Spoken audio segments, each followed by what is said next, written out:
Senhoras e senhores, muito obrigado pela presença. Agradecer também aos ouvintes de casa que nos acompanham pelo YouTube, que é um público sempre maior do que o presencial. Né? É o mundo moderno, né, que a gente vive. Estamos aqui para receber uma das maiores escritoras do nosso tempo, talvez de todos os tempos, Lídia Jorge, queridíssima amiga, que aqui estará à conversa com o professor doutor Sérgio Renato Jorge.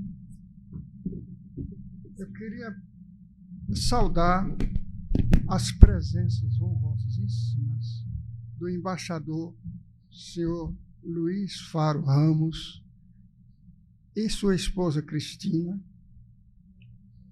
saudar a embaixadora Gabriela Albergaria, cônsul-geral de Portugal no Rio de Janeiro, saudar o senhor Francisco Gomes,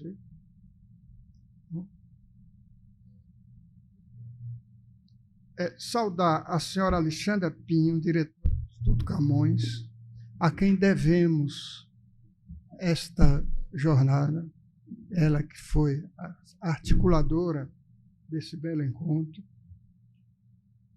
ao doutor Rui Vieira Neri, do Conselho de Administração da Fundação Gulbenkian, que já estabeleceu muitas pontes entre esta academia e Lisboa, em projetos maravilhosos, ciclos maravilhosos, num dos quais Antônio Cícero, aqui presente, esteve lá, o acadêmico Antônio Cícero esteve lá. Saudar os colegas escritores que vieram aqui nos prestigiar, como Adriano Espínola, poeta amigo, Jorge Saé, o querido Lúcio Alcântara, um grande intelectual do Ceará e que tem um pé em Portugal. Tem um pé em Portugal sempre, está sempre lá. Meus amigos, eu vou falar um pouquinho, mas não muito para não tomar o tempo de quem realmente tem algo a dizer, muito a dizer. Mas eu queria falar um pouco dessa grande escritora que é Lídia Jorge. Lídia Guerreiro Jorge. Premiadíssima, traduzidíssima em mais de 20 países, queridíssima, né? E que para mim para a história literária é um prodígio. É um prodígio tanto pela excelência do que escreve, quanto pela quantidade do que escreveu até agora. São simplesmente 13 romances, 7 livros de contos, 3 para crianças, 1 de ensaios, 1 de poesia, 1 de crônicas, 2 peças teatrais. Eu ia dizer 28 livros, mas esqueci desse aqui que eu ganhei na última Correntes de Escritas, do editor Carlos da Veiga Ferreira, que fez isso aqui. Se trata de Histórias Inacabadas, de Camilo Castelo Branco, e começa exatamente com uma história inacabada, acabada por Lídia. Ela tem um total de 29 livros, contando com esses, pelo menos os que eu computei na internet, né?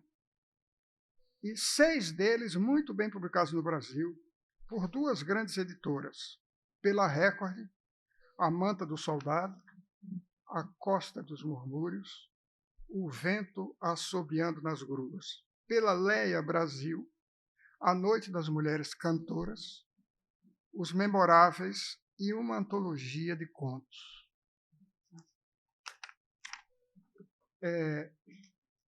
Lídia vai conversar com Sérgio Renato Jorge, né? Silvio Renato Jorge, que é doutor em Letras Vernáculas pela UFRJ, com estágios de pós-doutoramento em estudos comparados de literatura de língua portuguesa na Universidade de São Paulo e na Universidade de Coimbra. É professor da Universidade Federal Fluminense, onde tem se dedicado ao estudo das narrativas contemporâneas,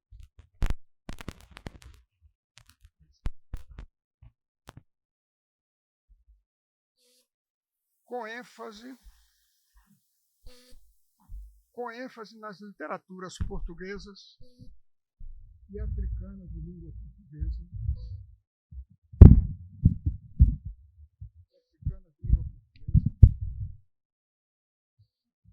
principalmente nos seguintes temas: pós-colonialismo, fronteiras e interpretações culturais, identidade cultural, resistência, memória. Tudo já devidamente abarcado em livros e ensaios publicados em revistas, com títulos cujos títulos enunciam a dimensão de suas pesquisas. Por exemplo, um pequeno exemplo: Camões, Saramago e a escrita do Império. Palavras de dor, expressões de perda na poesia de José Craveirinha. José Craveirinha foi o primeiro autor africano a ganhar o Prêmio Camões em 1991. Entre guerras e narrativas, percursos da escrita de Paulina Chiziane, a ganhadora do Camões de 2021.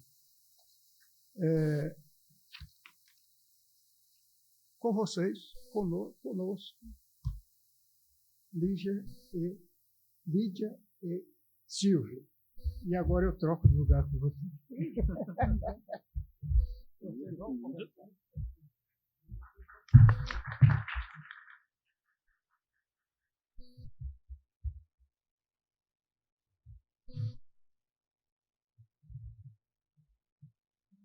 Faltou um agradecimento ao presidente em exercício dessa casa, Antônio Carlos Sequim, pela missão.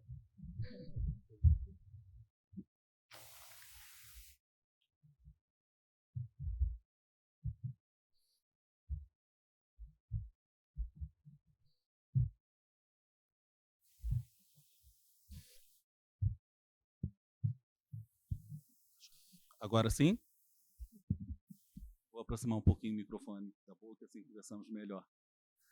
Inicialmente, agradeço de forma muito sentida o convite para estar aqui com Lídia Jorge, uma escritora que admiro há muitos e muitos anos. É melhor a gente não falar quanto tempo assim para não revelar a idade de ambos, não é? E agradeço à Academia Brasileira de Letras, especificamente ao professor Antônio Carlos Sequim, que, em nome da Academia, fez esse convite. E a presença também do meu querido Antônio, coordenando essa mesa.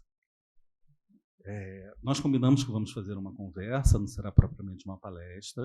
Eu vou fazer uma breve apresentação complementando aquilo que o Antônio disse e depois passo a palavra à Lídia.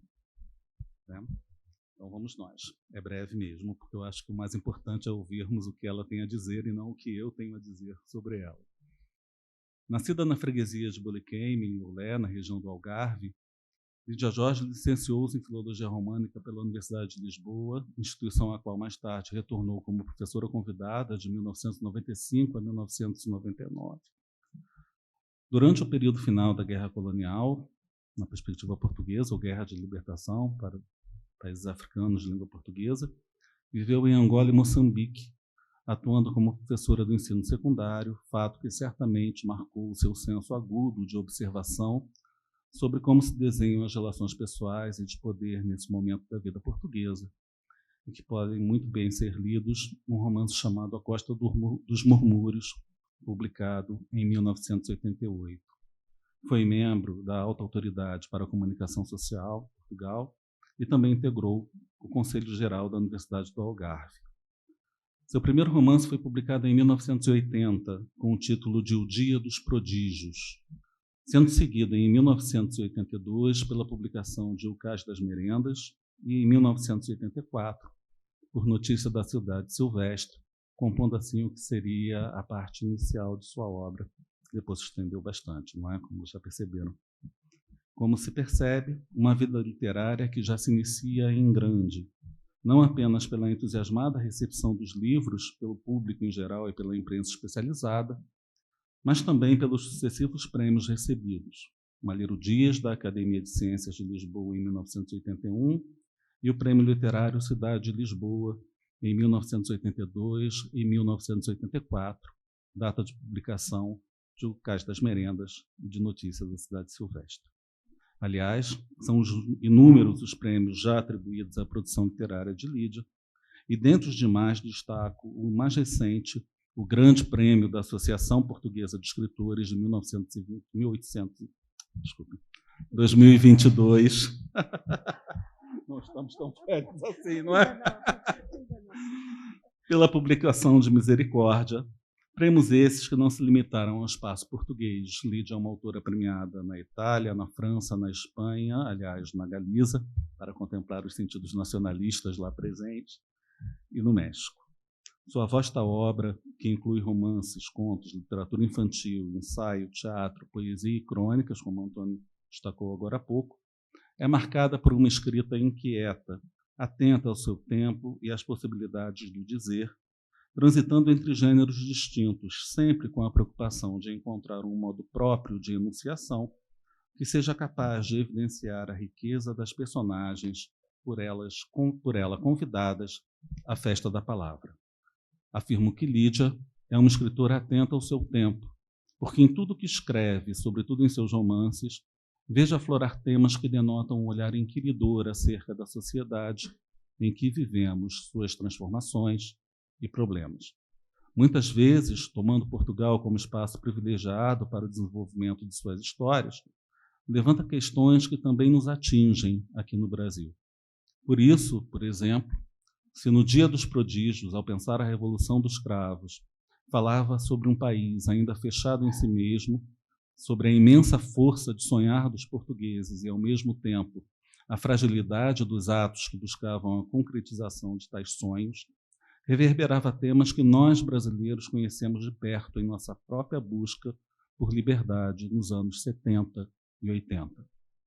E já agora, um grande salto temporal em seu romance Misericórdia, ao alertar para as angústias e alegrias próprias do processo de envelhecimento, não deixa de assinalar a experiência trágica da Covid-19, o emparedamento que nos cercou a todos entre 2020 e 2021, tornando a solidão e a morte uma sombra a espreitar por entre as janelas de nosso viver.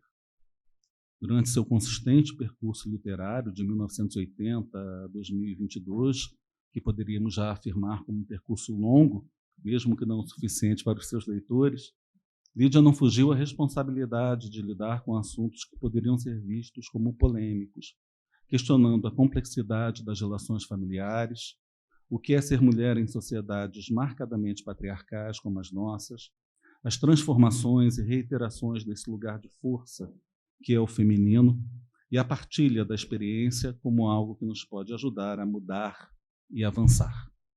Carminha, Rosária, Evita ou Eva Lopo, e já agora Maria Alberta, nos ajudam a ler o mundo por suas palavras, conduzindo nossa percepção a lugares de dúvidas e incertezas, de esperanças algumas vezes vãs, mas sempre necessárias.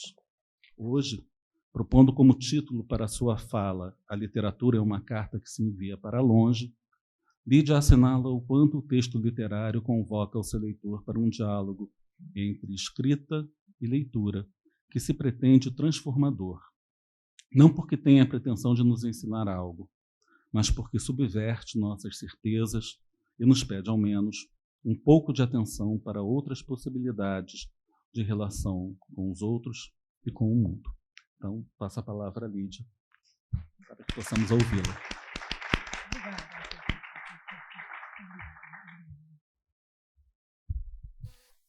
Muito obrigada. Cumprimento todos os presentes e o meu agradecimento, em primeiro lugar, vai para estas palavras do professor Silvio Jorge. Era bom que estas palavras correspondessem ao modelo. Não tenho a certeza, mas enfim, elas são tão elogiosas e constituem uma síntese daquilo que de facto eu gostaria que fosse, não é? Se me aproximar, fico contente. Muito obrigada pelo tempo que dedicou, pelo nível da síntese que estabeleceu aqui. Agradeço imenso e com certeza vamos falar em conjunto, não só nós dois, mas talvez também os que estão presentes, a partir com certeza da sua apresentação. Depois quero agradecer naturalmente aqui ao meu amigo de longuíssima data, o António Torres. Não é? Leio o António Torres, eu já nem sei desde quando, é melhor nós não contarmos o tempo, não é?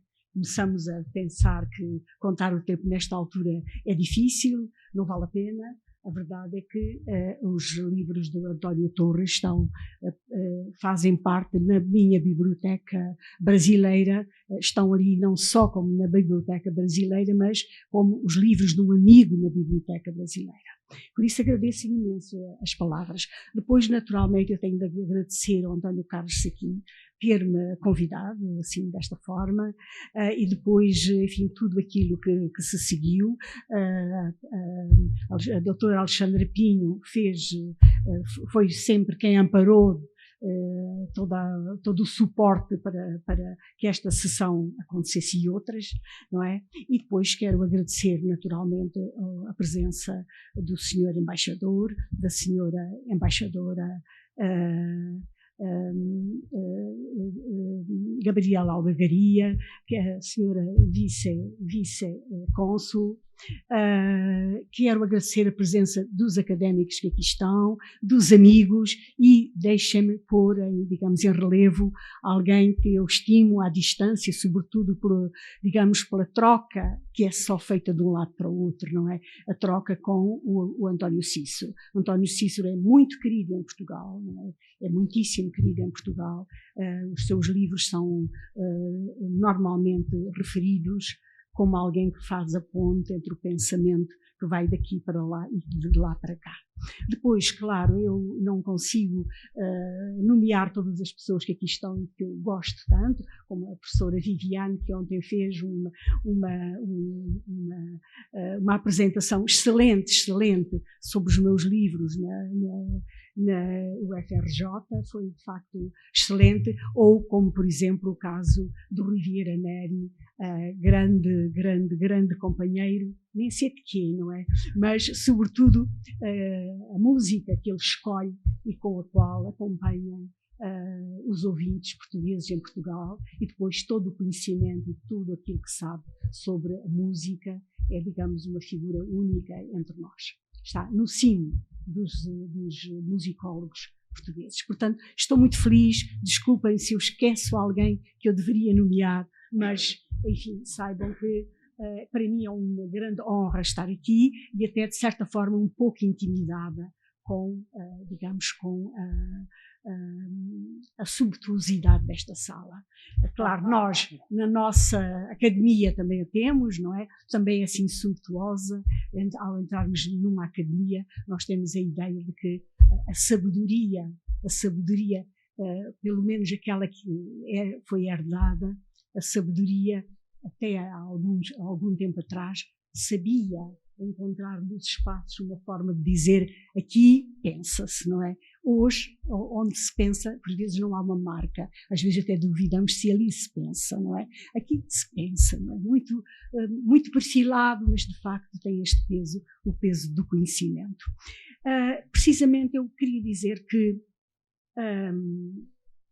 o tema deste encontro, em princípio, seria aquele que foi anunciado pelo professor Silvio Jorge, que é o poder transformador da literatura. Aqui eu dando uma outra volta, a literatura é uma carta que se envia para longe. E eu pensei até esta manhã fazer uma discursata sobre aquilo que é o poder transformador da literatura. Mas depois pensei que não ia fazer isso, porque iria pela segunda vez entrar nestes espaços, não nesta sala, Mas, em 1986, eu estive aqui na Academia. Não era neste espaço, era um espaço menos, digamos, menos formal, menos suntuoso, menos elegante. E houve uma circunstância que aconteceu nesse encontro que eu não vou esquecer. Aconteceu que, nessa altura, a jornalista Carmilda Medina convidou um grupo de escritores portugueses a partir do Estadão, onde ela era jornalista, para que houvesse uma embaixada de escritores portugueses que viessem a Portugal.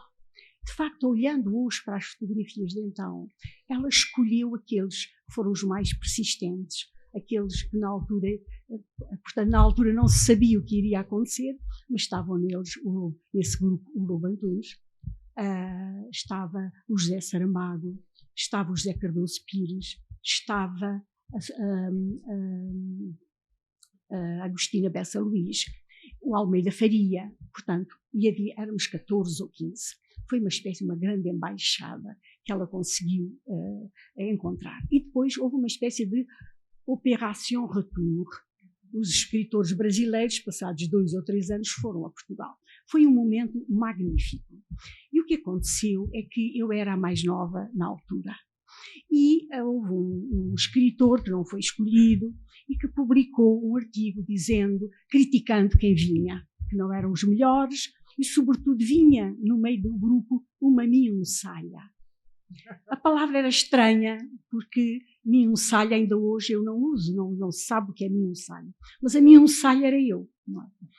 E então, durante o encontro, eu fui sempre tratada pela miunçalha. E quando se chegou aqui à Academia Brasileira de Letras, já toda a gente tinha feito um discurso em qualquer um dos sítios. E aqui, não sei porquê, acharam que a mais nova tinha de falar. Eu fiquei aterrorizada, não é? Porque no meio dos escritores brasileiros que, entretanto, tinham chegado, não consigo lembrar-me se o António Torres estava, se não, mas talvez estivesse, não me lembro.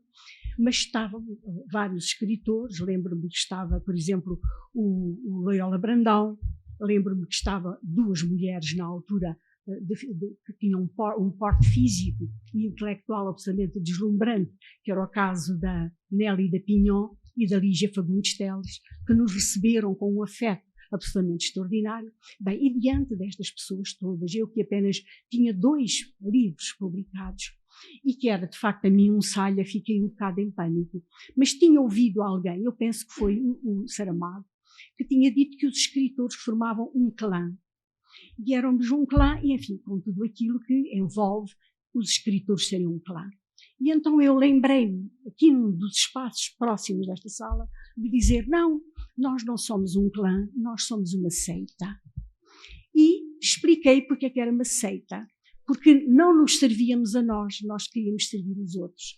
E faríamos isso contra tudo e contra todos. E tínhamos, portanto, o poder de uma seita, e que não éramos sempre muitos, não éramos sempre muitos, o número se alterava, mas tínhamos o poder de uma seita. Ora bem, a ideia transformadora da literatura sempre me tem perseguido, de facto, sob essa designação. Nós somos uma seita. Quando nos encontramos, temos a sensação de que somos muitos. No meio do mundo, quem acredita que a literatura tem um poder transformador? Somos poucos. Somos muito poucos mesmo. E há momentos em que é preciso mesmo lutar para conseguir que este poder transformador seja alguma coisa civicamente valiosa para que o próprio poder político entenda que assim é e nos ajude a cumprirmos esta missão que temos. Ora bem, então com licença.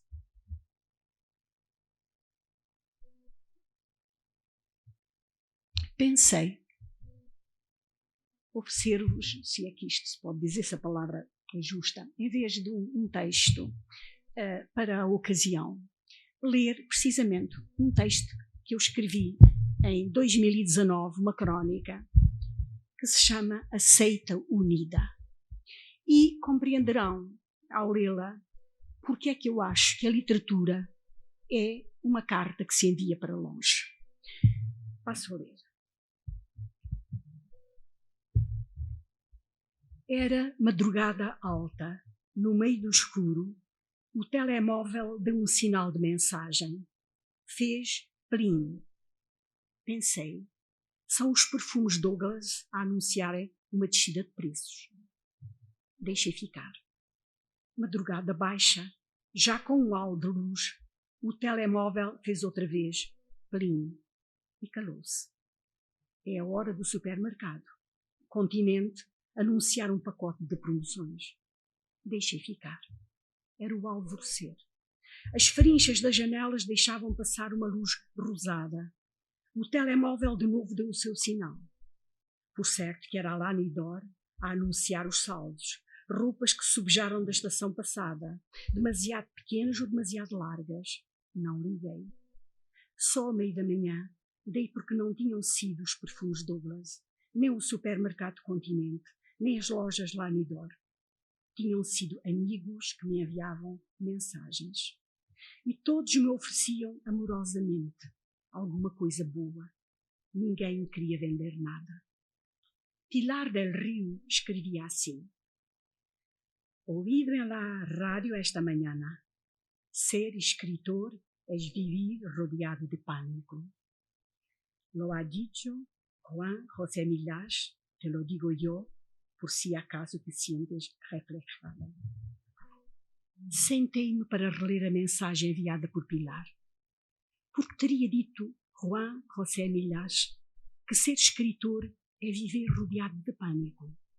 Rodeado de pânico por se colocar no meio da realidade, sujeita às vibrações invisíveis da ciência, da política, da justiça, da arte, da pobreza, da riqueza, da indiferença, da caridade, e por isso escreve: um ser rodeado de pânico pela deriva do mundo? Ou será que Juan José Millás, que em tempos conheci perto de Vigo, se não me engano, num lugar monástico com abóbadas e celas, se refere ao nosso instrumento, a escrita, os livros, este vício de inventar fábulas que oferecemos aos que gostam de ler histórias inventadas e de que agora cada vez menos gente gosta? Será por isso que Juan José Millás define o escritor como aquele que vive rodeado de pânico? Queria ter perguntado a Pilar del Rio em que contexto teria ouvido a declaração de Millás, mas não iria pagar a sua mensagem da madrugada com perguntas impertinentes da tarde. A declaração de Millás configurava um cenário aberto para não esquecer, a que Pilar acrescentava: para que te sintas refletida, isto é, para que te sintas em companhia de alguém. A segunda mensagem também não provinha de publicidade, bem pelo contrário, tinha sido escrita pelo escritor Rui Zinck.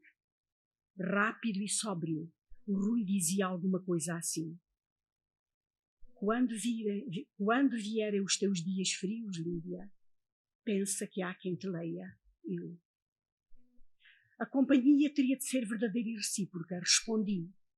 Nesses dias frios, se também os tiveres, pensa que eu te li desde sempre.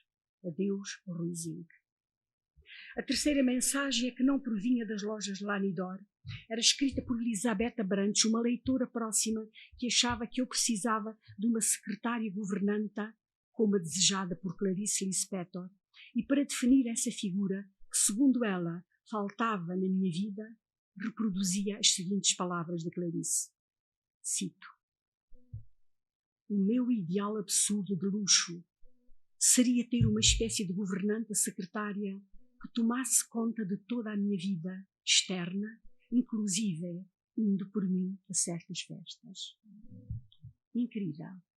Elisabetta Brantes não sabia que a mensagem que enviara para o pequeno ecrã do meu telemóvel prolongava o discurso de Rui Zinck e de Juan José Millás, trazido por Pilar del Rio. Era como se os quatro, à distância de milhares de quilómetros, sem saberem uns dos outros, confluíssem para o mesmo lugar as suas inquietações partilhadas e as suas mensagens tivessem vindo parar unidas ao meu regaço. Uma aliança para além dos livros entre os leitores que todos somos e os que escrevem o que se lê nos livros. Então abri o computador para escrever alguma coisa sobre o que estava a acontecer e encarei-me com um e-mail de Inácio de Loyola Brandão. Agora tornava-se claro, definitivamente naquela manhã, alguém tinha lançado um fio invisível que unia gente distante à volta da Terra. Eu explico. No corpo da mensagem, o escritor brasileiro falava do seu país, da gente criativa da cidade de São Paulo, da boa gente vizinha do Rio de Janeiro, em contraste com a destreza dos bandoleiros que assaltaram os cofres do Estado e as empresas públicas ao longo de anos, colocando uma nação poderosa à beira do abismo. A sua mensagem surgia azul no ecrã, mas dela escorria temor e raiva. 2 ou 3 palavrões brilhavam no azul. Então abri o anexo, aquele apêndice com o sinal de um clipe. Quando o clipe provém de Inácio de Loyola Brandão, ele traz sempre uma crónica escondida. Abri a crónica. O seu título, por coincidência, como se Inácio tivesse falado com Elizabeth Abrantes, era o seguinte: Sentado com Clarice e seu cão. Como eles não se conhecem, não poderia ter-se comunicado. Era coincidência. Na sua crónica, o escritor brasileiro contava como se tinha deslocado de São Paulo ao Rio e como no Rio tinha procurado os antigos domínios de Clarice Lispector, no bairro do Leme, para se ir sentar junto à estátua que Edgar Duvivier concebeu em sua homenagem. Contava como tinha ido perguntando a este e àquele e como toda a gente conhecia o caminho para a estátua de Clarice. Contava como havia tomado um coco gelado junto da sua estátua, como passar a mão pelos cabelos de metal de Clarice, como passar a mão pelo pelo imóvel do seu cão Ulisses. Contava e contava, ligando-se definitivamente às palavras de Pilar del Rio, Juan José Millás, Rui Zinck e uma leitora amiga, Elizabeth Abrantes. Contava, por fim, como Clarice Lispector, nos anos 70, fora despedida do Jornal do Brasil por não saber escrever crónicas. Para demonstrar por que razão diziam que ela não sabia escrever crónicas, Inácio de Loyola Brandão reproduzia uma. Palavras de Clarice reproduzidas. Meu Deus, como o mundo sempre foi vasto e como eu vou morrer um dia. E até morrer vou viver apenas momentos. Não, dai-me mais do que momentos. Não porque momentos sejam poucos, mas porque momentos raros matam de amor pela raridade. Será que vos amo, momentos? Responde, a vida que me mata aos poucos. Eu vos amo, momentos. Palavras de Clarice. Palavras que mostram como fora despedida do jornal por não saber escrever crónicas. Clarice escrevia crónicas sobre o essencial absoluto, aquilo que é invisível aos olhos e não narrável ao passo de Cronos. E logo naquela madrugada, Inácio de Loyola Brandão se lembrava de me enviar a sua crónica sobre as crónicas de Clarice. Clarice escrevendo para afastar o pânico de Juan José Millás, grande manhã, levantada pelo poder das palavras, cuja luminosidade se prolongou pelas tardes e pelas noites seguintes, até este instante. Uma seita. Muitas vezes me refiro a seita como uma comunidade de escritores, editores, livreiros e leitores que teima em manter os livros no lugar dos livros, como artefactos da imaginação imprescindíveis à nossa sobrevivência. Uma seita que se estreita e se alarga, conforme a nossa crença na causa e o esforço que fazemos por ela.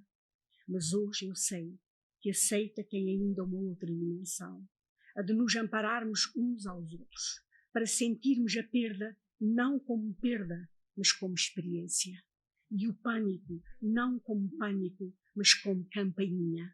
E a beleza como supremo conforto.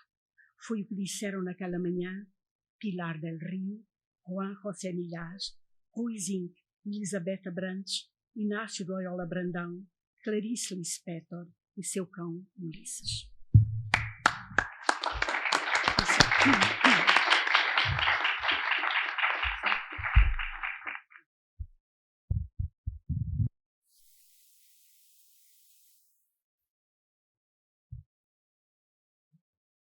Eu vou fazer aqui uma menção à presença de um escritor que na hora me escapou, Daniel Munduruku, que veio vê-la e ouvi-la. Ele veio de longe, de Lorena, no interior de São Paulo. Aqui.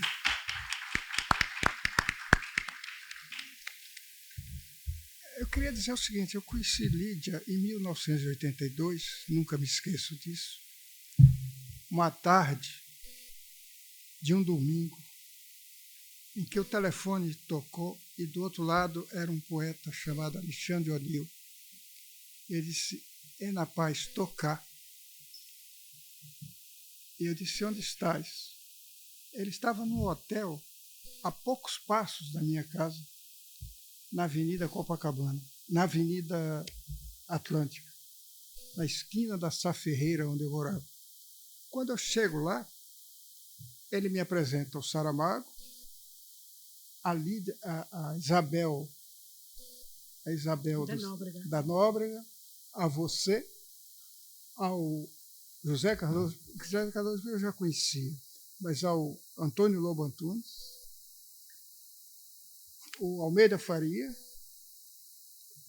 e não me lembro mais de quem, mas foi uma delegação portuguesa que veio aqui muito forte e aqui ficou. E a Lídia me marcou eternamente. Essa escritora fantástica, eu tive o prazer e a glória de ser convidado pela Editora Record para escrever umas linhas de apresentação da Costa dos Murmúrios, que é um livro espantoso, simplesmente espantoso, como tudo que ela escreve, mas que traz uma grande novidade, que é a mulher na guerra. Né? É a mulher na guerra, a presença da mulher na guerra, a presença literária da mulher na guerra e a presença realmente real, física. E é um livro espantoso como construção, como tudo que a Lígia faz.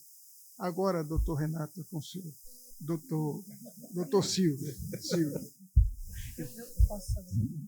Claro. É que nesta madrugada e manhã, faltou o e-mail do António Torres, não é? Portanto, se o António Torres tivesse, nessa manhã, mandado um e-mail, ou um sinal de spleen, está a ver, fazia parte da minha crónica. Está a ver, tenho uma pena, não é? Mas agora vou ter de pôr aqui um pós-escrito a dizer isso. Loyola leu essa crônica? Não leu. Não. E o Raulzinho, que não leu? Não. Sim, talvez também lido, sim. Né?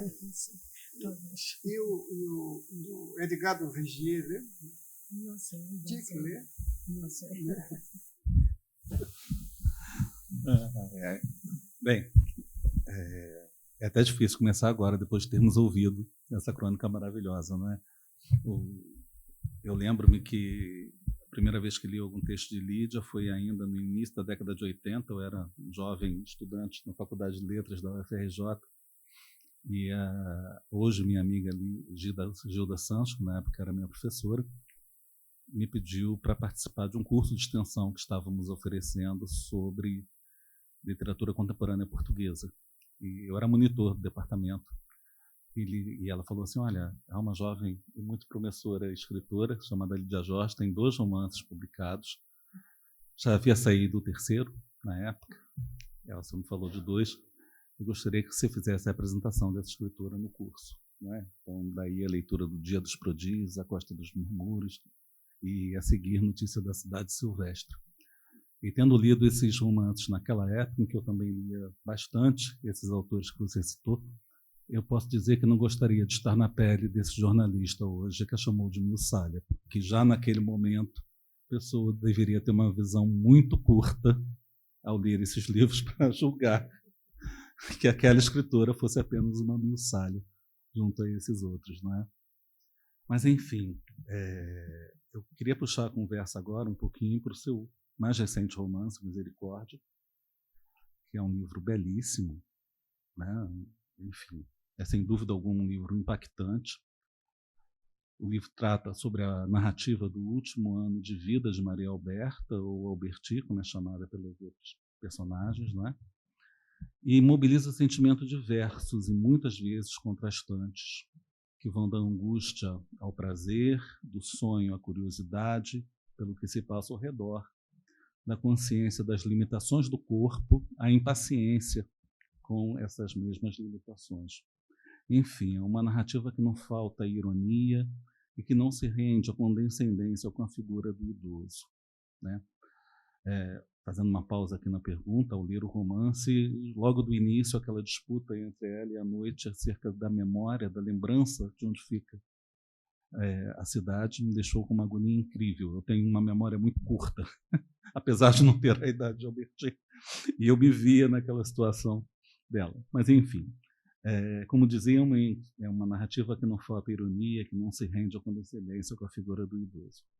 Eu gostaria que você falasse um pouco sobre a construção do livro, sobre como foi encontrar a medida certa entre esses diversos tons, sobretudo se tratando de um tema tão íntimo relacionado à ficcionalização de uma mãe, que já ali não era sua, por ser uma mãe ficcional, mas que não deixava completamente de ser também a sua, não é? Como foi equacionar esses elementos na construção de um romance que é, ao mesmo tempo, denso e leve? Para aqueles que ainda não leram, o romance tem quase 500 páginas, nós chamaríamos de um tijolão, mas são 500 páginas que passam com voracidade, né? Nós não conseguimos parar de ler. E eu acho que justamente essa leveza da leitura se dá em virtude da forma como você consegue construir a personagem, que é também a narradora do livro. Muito obrigada. Então, passamos para um livro concreto, não é? Depois, sim, está na mão de António. Eu não sei se ficou bem claro porque é que eu li esta crónica, não é? Eu acho que aquilo que é essencial na nossa vida, não há palavras para explicar o essencial. E nós não conseguimos explicar uma dor, não conseguimos explicar a alegria, só dizemos estou alegre, mas não conseguimos. É por isso que nós pulamos quando estamos alegres, mas não conseguimos encontrar palavras para aquilo que é absolutamente essencial na vida. E com a literatura acontece um pouco o mesmo, não é? É que nós descrevemos, mas nunca conseguimos bem explicar porque é que ela é transformadora, não é? Porque é que ela é transformadora? E eu tenho ideia, enfim, de que porque estou aqui a dizer isto porque receio que estejam a pensar que eu quis fugir com esta crónica aquilo que é o tema, não é? Porque eu tenho ideia de que a literatura une-nos sobretudo, cria grupos humanos que se entendem de outra forma e que ficam predispostos para mudanças no futuro. E isso é que mais me faz acreditar que é uma disciplina indispensável se nós quisermos continuar com a humanidade tal como temos. Mas nós próprios escritores, nós não sabemos qual é o alcance dos nossos livros. Tanto podem ir como claro que é uma bitola demasiado grande, mas a bitola da Ilíada de 28 séculos. Houve uma mensagem que foi passada no século VIII a.C., e que continua. Foi uma garrafa com uma mensagem que vem até hoje e que hoje é absolutamente fundamental, a mensagem da Ilíada, para a gente compreender os dias de hoje. Não é? Nós, talvez seja só 28 meses, a nossa garrafa, vai para longe só até 28 meses, 28 anos, não sabemos, não é? Mas o que temos a ideia é de que, ao escrever, queremos que a garrafa onde pomos uma mensagem chega a algum sítio. Não é? E, portanto, se eu não fui capaz, através da leitura desta crónica, de dizer isso, que se cria comunidades de afetos e comunidades de entendimento em torno dos livros que são inigualáveis, não é? Que são inigualáveis. E que é uma perda se, de facto, esta união que nós sentimos em torno dos livros se desfaz. E posto isto é uma nota de rodapé, eu vou responder ao Silvio Jorge, que fez o favor de ler Misericórdia. A questão vem precisamente colocar, é muito interessante, não é? Porque o leitor põe a dúvida exatamente no sítio onde nós tivemos mais dúvida quando escrevemos. Quer dizer, a dúvida do leitor coincide com aquilo que foi o trabalho mais penoso do escritor, não é? Ora bem, acontece que eu, para isso, tenho de explicar um pouco as circunstâncias em que aparece um livro meu com este título quase dramático, é mesmo dramático, não é? E religioso, que é Misericórdia. É um título que eu nunca na minha vida imaginaria que escreveria um livro com semelhante título, não é? Mas preciso de dizer que, portanto, ele sai de uma circunstância muito especial. Foi a minha mãe, quando eu deixei eu própria poder tratar dela, ela própria pediu para ir para um lar de terceira, para uma instituição, para um lar de terceira idade. E foi de uma maneira muito especial, com uma honra incrível, porque se despediu das coisas, despediu-se dos objetos, despediu-se de tudo isso. Eu não quero mais voltar aqui. Foi uma etapa da minha vida, vou para outra. Tudo isso foi muito forte na minha vida, foram anos muito difíceis. Ela teve 3 anos no lar. Durante esses 3 anos, como ela estava num lar da Santa Casa de Misericórdia, muitas vezes me dizia: eu queria que tu escrevesses um livro que se chamasse Misericórdia.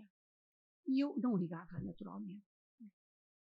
E pensava que ela queria que eu escrevesse um livro chamado Misericórdia para se queixar daquilo que ela não gostava, como uma ironia, para eu denunciar, qualquer coisa assim. Mas o tempo foi passando e no dia 8 de março de 2020 eu fui visitá-la. Eu ia praticamente quase todos os dias visitá-la, se não ia eu e o meu marido. E nesse dia fui e ela estava, a pandemia estava a agressar, estava sobretudo na Itália, e tinha passado, Madrid estava já infectada e os lares tinham começado a fechar, mas ela ainda não pensava nisso. Mas a verdade é que me disse: eu quero que tu escrevas um livro que tenha por título Misericórdia. E aí eu disse: mas porquê, mamãe? Porquê é que tu queres que eu escreva um livro que se chame Misericórdia? E ela disse-me alguma coisa assim, talvez não bem por estas palavras, mas mais ou menos isto: para que as pessoas tenham piedade, tenham compaixão. Ela acho que utilizou a palavra compaixão e não piedade. Para que as pessoas tenham compaixão das outras quando já não podem ser autónomas, quando já não podem viver por si. Ela não utilizou a palavra autónoma, que não era uma palavra do seu vocabulário, mas disse quando já não se podem mover por si. Mas disse-me aquilo e eu também, enfim, deixei. Eu pensei, o que é que eu ia fazer? Só que foi a última vez que eu vi a minha mãe.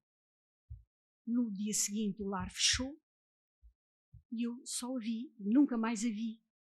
Passados 40 dias ela faleceu com o Covid. Foi das primeiras, foi o número 10 no Algarve a falecer. Como podem imaginar, se tendo sido a última vez que a minha mãe me pediu isso, eu fiquei, digamos, eu senti que não podia ultrapassar o pedido dela, que eu tinha, porque foi muito penoso, aqueles 40 dias, com tudo o que podem imaginar, à distância. Não vale a pena contar, não é? Ora bem, o que aconteceu foi que quando a minha mãe faleceu, eu pensei, eu vou escrever seja como for. E escrevi apenas um poema. Escrevi um poema, talvez com um poema, com a ideia de que o poema era alguma coisa que, digamos, respondia àquilo que era o pedido dela. Simplesmente eu percebi que o poema não chegava, que era alguma coisa mais. E comecei a pensar o que é que eu vou fazer com isto. Simplesmente aconteceu que eu pedi os últimos objetos, os objetos que se tinham salvo, porque entretanto na pandemia tudo tinha sido um caos completo. As pessoas tinham fugido do lar, ficaram só 3 funcionários para 70 pessoas, as roupas andavam trocadas, quer dizer, os médicos não queriam entrar lá. Ainda não se sabia se devia usar luvas ou máscara. A máscara nessa altura ainda se comprava, como eu comprei, por 25 euros uma máscara. Quer dizer, nós já nos esquecemos, foi um momento de pânico em que os próprios médicos não sabiam como comportar-se, como agir. Então aconteceu que a roupa da minha mãe, tudo tinha desaparecido. No entanto, trouxeram-me os últimos objetos que a minha mãe tinha quando foi finalmente para o hospital para falecer. Então eu percebi que a minha mãe já não tinha roupa sobre ela, que a minha mãe tinha apenas ao pescoço um pequeno saquinho de pano. Dentro do saquinho de pano, ela tinha uns papelinhos, assim, talvez há 4, não, há 8, uns papelinhos pequeninos, uma ponta de lápis, e tinha ainda, portanto, aquilo que lhe tiraram foi os brincos, o colar e o anel. Foram esses os objetos que me chegaram. Com isto, eu pensei, eu vou escrever um livro chamado Misericórdia. Em primeiro lugar, porque esses objetos, as suas últimas joias, os seus últimos enfeites, eram a marca dela. Ela não aceitava o ser humano como era. Precisava de ter enfeites. Precisava de embelezar-se. Foi até ao fim. Ela não quis ser apenas um ser humano. Ela não queria apenas ser um corpo. Ela quis ser uma outra coisa. Ela quis sempre manter-se um ser humano. Isto é, o ser que não aceita a natureza como a vida lhe dá. Depois havia outro elemento. É que ela toda a vida, tal como o meu pai, ambos escreveram diário. E a minha mãe, quando já não podia escrever diário num caderno que eu levava, porque já não tinha força, ela pedia-me blocos muito pequenos para ela poder sustentar e apontar. E às vezes apontava só 4, 5 palavras num dia. E então percebi que até ao último momento da vida dela, ela levou com ela a vontade de escrever sobre o que estava a acontecer.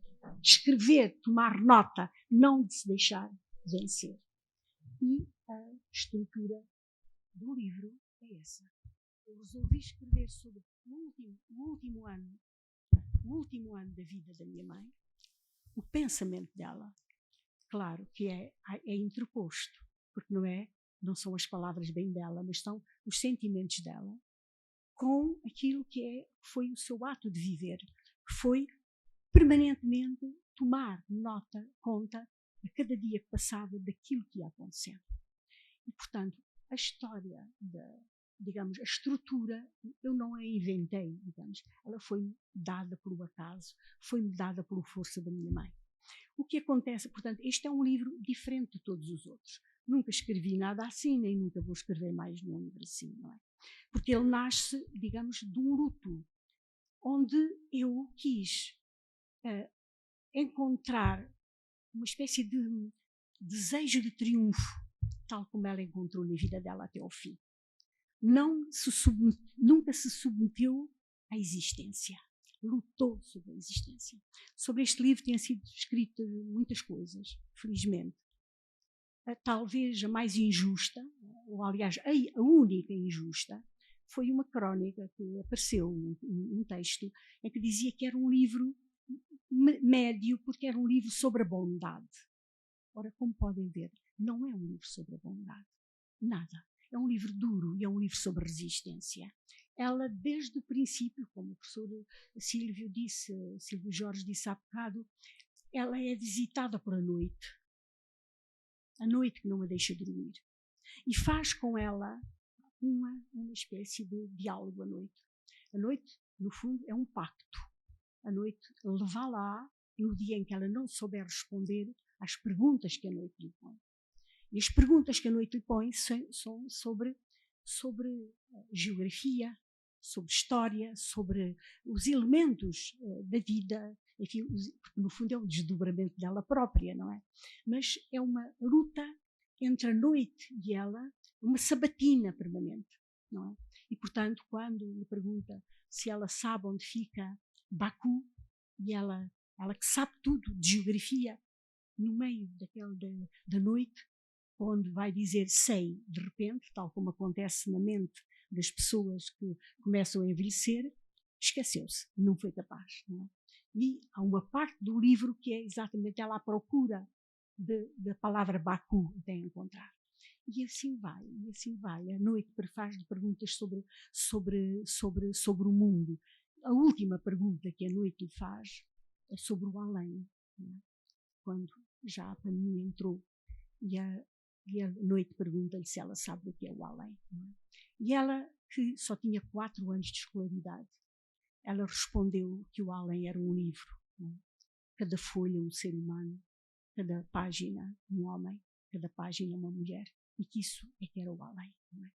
E a noite diz-lhe, quer dizer, a noite luta com ela e diz-lhe, agora, não é? Agora que já não tens nada, não é? Agora que já não tens nada, dá-me, já não tens nada sobre o teu corpo, dá-me o teu saco, o teu saquinho de pano, dá-me as tuas joias. E ela diz, isso querias tu.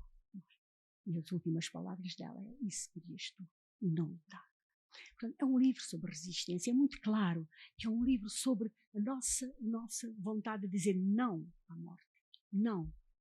Ora bem, dizer que este livro é um livro sobre a bondade e dizer, portanto, que o escritor francês disse que com a bondade não se fazem bons livros, portanto, dizer que não é um livro bom por isso, pode não ser bom por outras razões, mas porque eu tenho escrito sobre a bondade, não é verdade. Não é? É um livro sobre a resistência. E o Silvio Jorge, que leu, dir-me-á se concorda comigo ou não.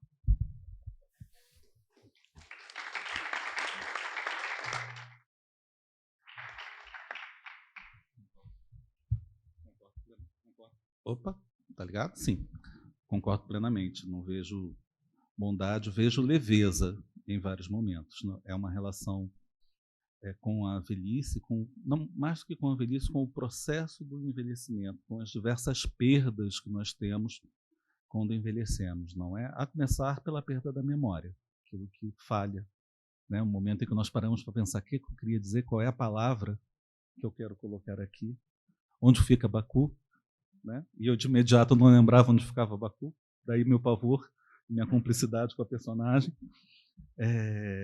E eu acho um livro belíssimamente construído, com uma personagem bastante complexa, né? Maria Alberta é uma personagem com várias facetas, que vai exatamente da alegria à irritação, de uma forma muito sedutora. Eu tinha uma segunda pergunta que era justamente sobre a noite, mas acho que você já respondeu, né? Sobre como fica isso, se no final há uma vitória em relação à noite.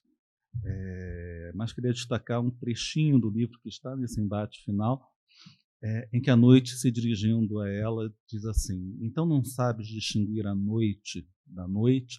E já aqui se revelam todos os significados da noite nesse livro, que não é apenas o anoitecer, mas é também o envelhecer, o esquecer, o fenecer, digamos assim. E Alberti lhe dá uma resposta maravilhosa. Então tu não sabes que as palavras são poucas e as realidades são muitas, que muitas vezes para várias realidades só temos uma palavra? Eu acho que a vitória sobre a noite começa ali, não é? No momento em que ela percebe que a noite é única, né? Quer dizer, que a noite não é única, mas que, dizendo noite, ela sintetiza várias coisas.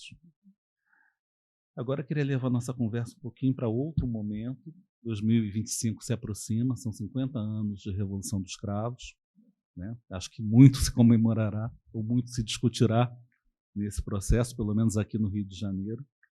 E você é uma escritora que produziu 2 livros significativos sobre isso, né? O primeiro deles, que é O Dia dos Prodígios, e posteriormente Os Memoráveis, né?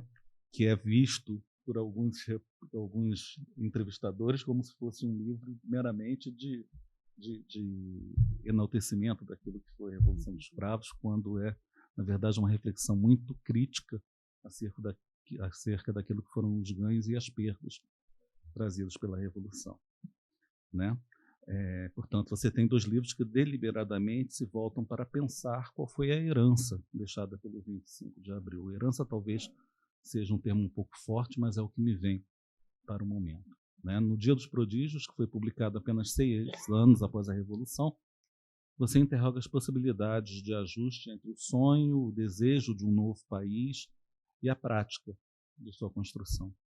Em Uns Memoráveis, 40 anos depois da Revolução, e escrito diante dos problemas atravessados por Portugal durante a crise econômica da década de 2010, né? Nós Eu morei em Portugal em 2009, já começava ali um momento complicado, que eu sei por conta das minhas sucessivas visitas que o país viveu, a Troika, enfim, tudo que se pode pensar. Você parece questionar que lição os cravos poderiam dar para toda uma geração que cresceu sem a memória ativa do que foi o Estado Novo, do que representou aquele momento mágico de 1974. Hoje, quase 10 anos depois, ou seja, chegando aos 50 anos, diante do crescimento absurdo da extrema-direita em várias partes do mundo, diante daquilo que nós vivemos de forma concreta no Brasil nos últimos 4 anos, né? Mas, de qualquer forma, é uma extrema-direita que cresce de uma forma preocupante, mesmo em Portugal, em que não cresce tanto assim, né? E de uma guerra que já agora parece interminável. Você sente a necessidade de voltar ao tema? Essa é uma pergunta que eu fiz a Lídia em 2021, há 2 anos atrás, sobre o retorno ao tema, mas ela me respondeu que não. Mas, diante do que temos assistido e com essa proximidade dos 50 anos, eu creio que é importante falar um pouquinho sobre esses 2 livros e sobre como você vê hoje essa herança. Obrigada. Pois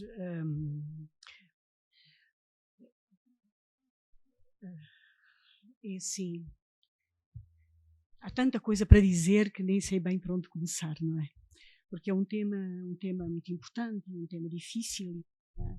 Ao mesmo tempo está presente de uma forma muito intensa, porque todos sabemos que os últimos anos da década do século XX, os últimos 25 anos, o último quartel, houve, um pouco por toda a parte, um movimento de democratização das sociedades. E nesse movimento aconteceu que a Revolução Portuguesa teve o lugar de ser a primeira dessas revoluções. Como Samuel Quinta nos explica, num livro sobre precisamente a democratização, ele diz na altura que Portugal foi pioneiro de 60 e tal mudanças de regime, em que não houve efusão de sangue, em que houve mudanças de regime, digamos, de certa forma pacíficos, e que o ADN terá sido dado, de facto, pelo que aconteceu em Portugal.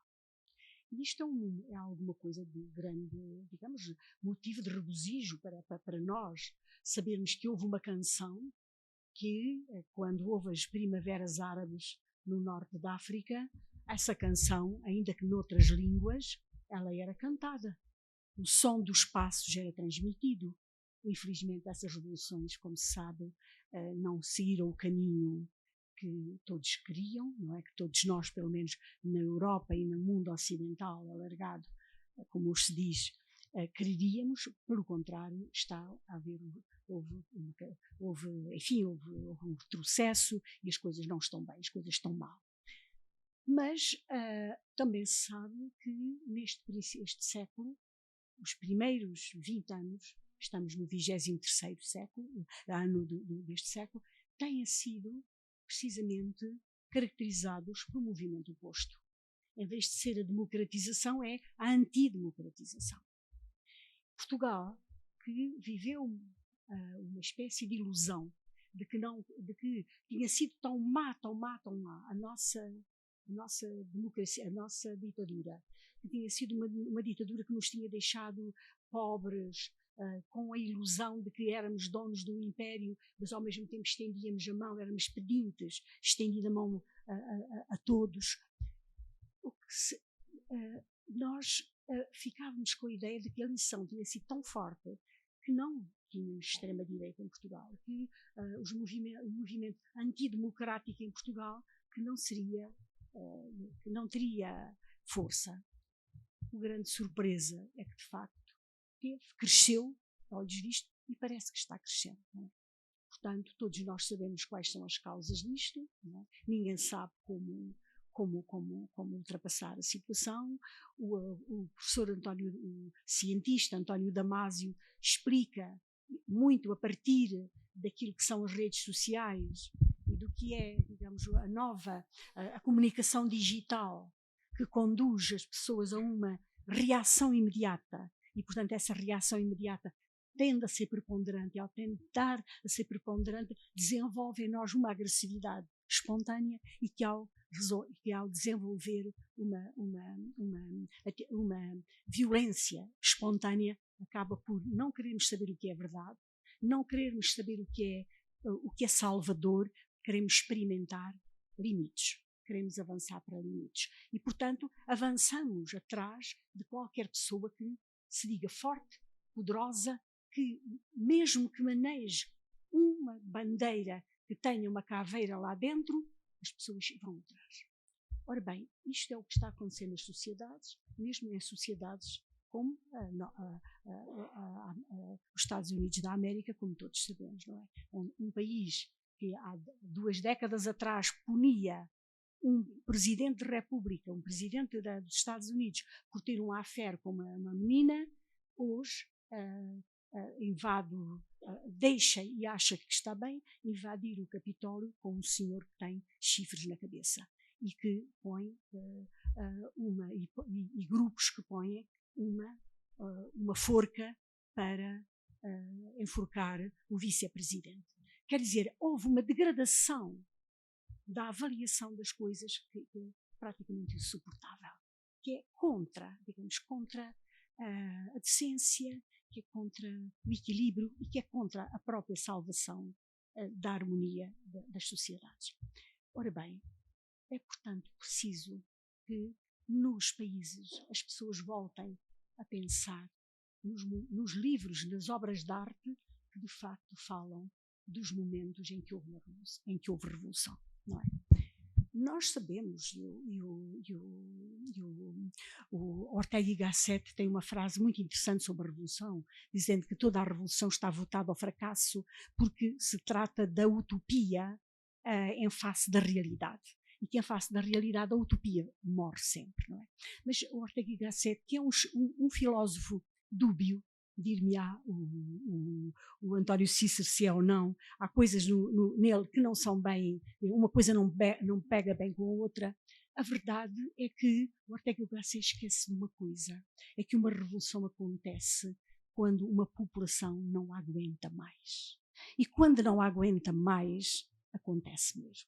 Acontece as populações não a aguentarem. E aí a utopia, de facto, dura um instante, mas serve para alguma coisa, serve para dar alento à mudança, não é? E, portanto, retirar. E em Portugal existem muitos, sobretudo os jovens, muita ideia de que uma revolução não presta, serve apenas para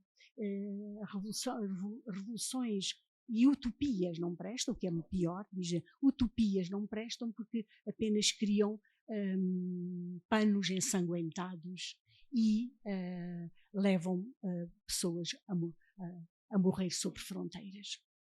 Ora, não é assim, não é bem assim. A utopia serve exatamente para dar ânimo, digamos, à mudança, para que os povos não sejam escravos. E o que acontece, e portanto, e foi isso que me levou a escrever este livro. E eu acho uma coisa, digo aqui no Brasil, tenho a ideia de que não haverá muita gente a querer ler os memoráveis nesta comemoração. Não acredito. Porquê?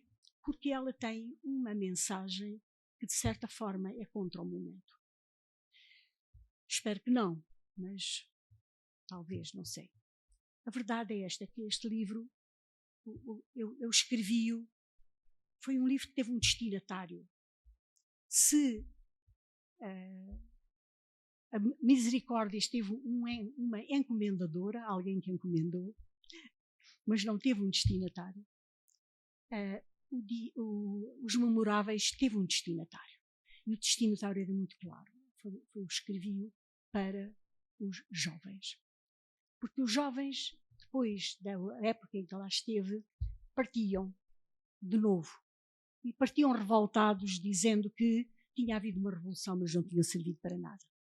E que nós, que falávamos da revolução, éramos uns velhos acabados, que se não tivesse havido revolução, tinham estado melhor.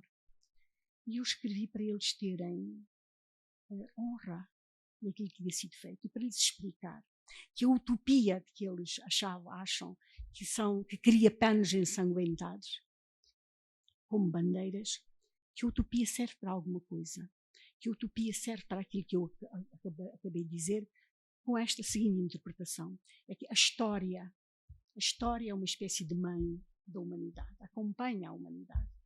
A história tem sobressaltos em que as pessoas se matam umas às outras, e depois a coisa acalma, e depois a história que ficou acordada volta outra vez a adormecer.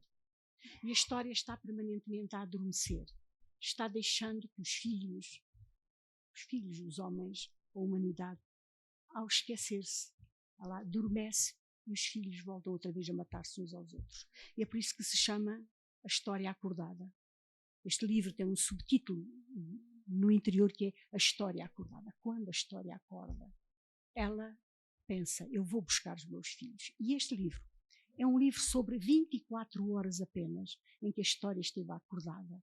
Porque durante 24 horas, quem seguiu o 25 de Abril, quem sabe, que durante 24 horas até os erros deram certos. Foi como se tudo se conjugasse para que aquilo acontecesse. Estudar, os jovens que estudam hoje aquelas 24 horas têm de se admirar como tudo tão frágil, tudo tão no domínio da utopia, no domínio da impreparação até, as coisas deram certas. Não é? Foi uma espécie de milagre que aconteceu. E a força de algumas figuras foi extraordinária. Então, eu escrevi sobre esse dia, mas não só sobre esse dia, sobre a forma como a seguir, depois de uma revolução, muita coisa volta para trás. E por isso, mesmo um dos intervenientes, um dos sujeitos deste livro, a certa altura diz: uma revolução é uma alegria que anuncia uma grande tristeza. Porque quem faz sob o domínio de uma utopia, de uma alegria, só vê o futuro, quer mudar, quer dar, no nosso caso, queria dar paz, pão, educação, que era o nosso lema. Paz, pão, educação, paz, pão, educação. Era esse o lema, não é? Que se ouvia todo dia, paz, pão, educação. Ora bem, era isso que nós queríamos dar. Depois, a realidade traz um atrito, traz atritos. Traz os que se aproveitam, os que roubam as ideias dos outros, os que roubam os atos dos outros. Traz o facto de se assinalar que aqueles que fizeram foram extremistas.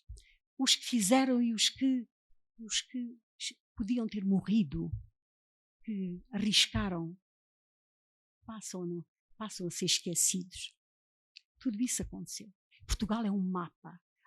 A Revolução de Portugal é um mapa de como uma revolução se processa, de todos os ajustes e desajustes. Então foi por isso que eu escrevi este livro e penso que, enfim, gostava que ele ela nunca deixou de ser lido, na verdade, mas que nesta época da comemoração que ele não fosse esquecido, porque acho que que lembra que há um perigo iminente de antidemocratização, que é exatamente o oposto daquilo que nós quisemos que existisse em 1974.